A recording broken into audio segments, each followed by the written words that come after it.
ఎటువంటి ఇబ్బంది పెట్టాను. నేను అసలు ఎవరు ఇక్కడ స్లోగన్ తీసుకెళ్ళలేదు. నేను నా వైఫ్తో వచ్చాను. నాకు ఇంటర్నల్గా దగ్గరతో బాగుంది. పట్టుకునే చెప్తాను చూపించాడు. ఆడ చెప్తారు చూపిస్తాను. ఇక్కడ అదెట్ట కూర్చుంటాం. పార్టీ వస్తుంది, పార్టీ వస్తుంది. నాకు ఇబ్బంది కలిగింది. ఈ పని కాదు.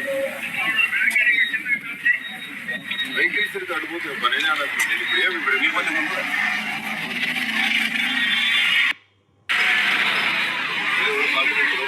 ఇచ్చున్నా నేను 30 లక్షల కాలుబలం మాది. మీ అన్నకి రౌడీ షీట్ ఓపెన్ చేశానని చెప్పి వాళ్ళని ఏ పొద్దు కూడా ఈ పొద్దు దాకా నన్ను ఫంక్షన్కి పిలిచలా. ఎవడు అనింది రౌడీ షీట్ అని? బయట అంటే పట్టించుకోను. కారుమూరి వెంకటరెడ్డి వాడు వాగుతాడా నా గురించి? దీని మీద కారుమూరి వెంకటరెడ్డిని ఇమ్మీడియట్గా పార్టీ నుంచి బర్తరఫ్ చేయాలా.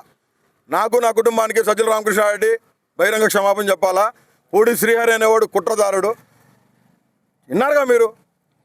పూడి శ్రీ అనేవాడు చెప్తే మాట్లాడినా, రికార్డింగ్ ఉంది. నేను అడిగిన సజ్జలు చెప్తే మాట్లాడినా చెప్తున్నాడు. వాళ్ళిద్దరి మీద ఇమీడియట్గా పార్టీ నుంచి బర్తరఫ్ చేస్తారా? వాళ్ళ మీద ఏం చర్య తీసుకుంటారో తీసుకోవాలా. మమ్మల్ని తిట్టాడు.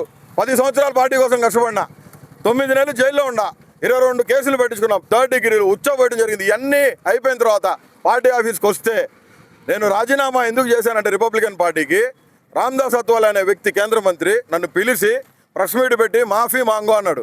నేను చెప్పిన ఆ రోజు భారతమ్మని తిట్టారు, నా కుటుంబం తిట్టారు, చాలా అసాసినేటెడ్గా మాట్లాడారు, వల్గర్ పోస్టులు పెట్టారు. నేను అడుగుతున్నా, భారతమ్మని తిట్టిన రోజు కారుమూరి వెంకటరెడ్డి గారు ఏమైండు? భారతమ్మని భయంకరంగా అసాసినేట్ చేసి మాట్లాడారు. జగన్మోహన్ రెడ్డి గారు కన్నతల్లి మానం గురించి మాట్లాడారు. ఆ రోజు కదా నేను బయటకు వచ్చింది. ఆ రోజు కదా భారతమ్మకి పాలాభిషేకం చేసింది నేను.